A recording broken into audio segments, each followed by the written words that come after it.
Nama saya Kemaria Batua, 720622125234. Tujuan tugasan ini bertujuan untuk memperkasa pengetahuan pelajar dengan mengetahui mengenai apa itu sindrom Down. Dengan tugasan ini, pelajar mengetahui ciri-ciri dan tingkah laku kanak-kanak sindrom Down, memilih aktiviti yang bersesuaian, perkembangan dan juga apa itu sindrom Down.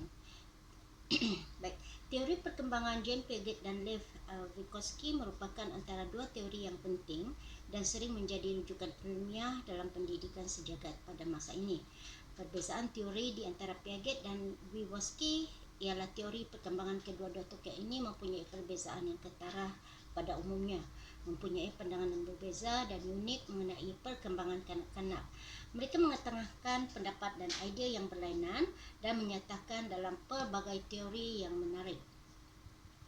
Perbezaan teori di antara Piaget dan Vygotsky ialah yang pertama ialah teori perkembangan. Dalam teori perkembangan kognitif, Piaget menyatakan manusia melalui 4 peringkat, iaitu sensori motor, praoperasi, operasi konkret dan juga operasi formal. Vygotsky pula menjelaskan zon perkembangan proksimal, tahap perkembangan sebenar dan tahap perkembangan berpotensi sebagai tahap penilaian kognitif seseorang individu. Perbezaan dari sudut penilaian tahap kognitif dengan jelas menunjukkan kelainan teori mereka. Penilaian tahap kognitif yang dikemukakan oleh Piaget adalah lebih terperinci untuk kanak-kanak dan remaja, manakala zon perkembangan proksimal Vygotsky lebih bersifat umum dan universal. Yang kedua pula ialah persekitaran pembelajaran. Vygotsky menekankan persekitaran dan interaksi antara individu sebagai faktor utama perkembangan kognitif. Piaget pula menekankan proses pembelajaran melalui penerokaan atau pengalaman sendiri. Di sini menunjukkan pencanggahan idea mengenai persekitaran pembelajaran. Vygotsky mengutamakan interaksi dan bimbingan. Sebaliknya, Piaget mengatakan adalah lebih baik mereka meneroka sendiri dunia luar untuk memperolehi pengalaman.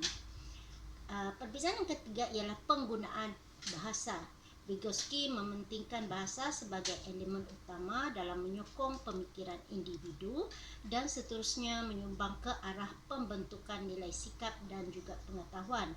Piaget pula tidak memfokus bahasa kerana beranggapan bahasa mula muncul apabila kanak-kanak mencapai tahap umur yang sepatutnya dan bukan berkembang mengikut persekitaran. Vygotsky mementingkan bahasa sebagai alat pembentukan pemikiran, manakala Piaget sebaliknya. Faktor yang seterusnya ialah rakan sebaya. Vygotsky menekankan pengaruh rakan sebaya dalam proses pembelajaran. Piaget pula tidak menekankan peranan rakan sebaya dalam proses pembelajaran seseorang individu kerana dia dapat meneroka sendiri dunia luar tanpa bantuan sesiapa. Itu sahaja yang dapat saya nyatakan mengenai teori perbezaan di antara kedua-dua tokoh tersebut. Sekian, terima kasih.